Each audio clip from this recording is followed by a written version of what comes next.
Hi everyone, for tonight's Nightcap and review, I'm having an adult beverage. And tonight I'll be discussing Love Me, Stalk Me by Laura Bishop. I did receive this as an ARC from NetGalley, and of course I'm giving my honest opinion. These are the highlights and the content warnings of things I noticed, as there were no listed content warnings in the edition I received. My rating for this book is a 4.25, so what's it about? So this book is about Izzy, who on paper seems to have it all. She just got a big promotion at her job and has a super successful boyfriend who she's been with for years. But in actuality, she's stressed and overworked from her job, and her boyfriend barely pays her any attention other than to remind her to stick to her diet. So one night when venting to her best friend Amanda, it suggested that she download an AI boyfriend app just for some fun. At first she's resistant, but then decides what the hell. But when she sets out to construct her AI boyfriend, he bears a striking resemblance to none other than the head of security at her job, Callahan.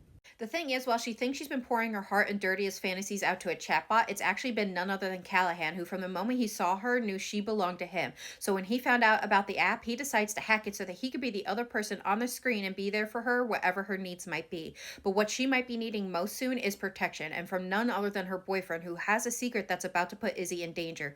So Callahan steps in to keep her safe no matter the cost, even if it means she finds out what he's been doing. Because while she may have set out to build the perfect man, she's about to find out the perfect man has been standing next to her, and he's not about to let her go.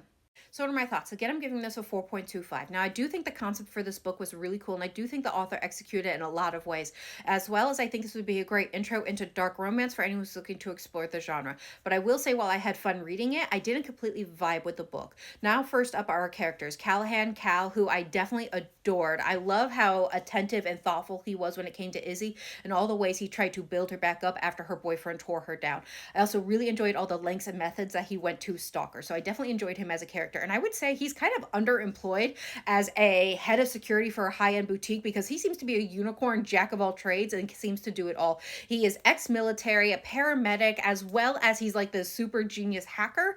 I'm just saying, he is definitely a unicorn, but he was just so sweet and attentive when it came to Izzy. I definitely enjoyed him. Now, with Izzy, our female main character, while I liked her, at times I found her very frustrating, but I get why she is the way she is after everything she's endured. But I, like her best friend Amanda, do not understand why she is sticking with this man who is emotionally abusing her. And her reasoning is, well, I've been with him this length of time, my body's changed, and he's broken her down so much that she doesn't think she can do better or get anyone in the future. But she is just such a smart and capable woman who doesn't see her worth. And as the book progresses, her mindset does change thanks to Callahan.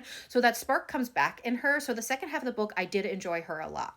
Now, I will say this book is being marketed as a dark romance comedy using Lights Out as a comparison. And I will say, for me personally, it didn't quite meet that vibe. Now, I will say you get a lot more comedy from the second half of the book, but the first half is really what I remember and take away from this book, which left me angry and frustrated due to the heavy moments between Izzy and her douche of a boyfriend and the ways he was tearing her down. So for me personally, it didn't quite meet that vibe of what I was expecting going into this book. Overall, I did enjoy the time I spent reading it, and I would recommend it for anyone who's looking to give it a try. It will be available December 2nd. I hope you love it, and I hope everyone has a good night and happy readings.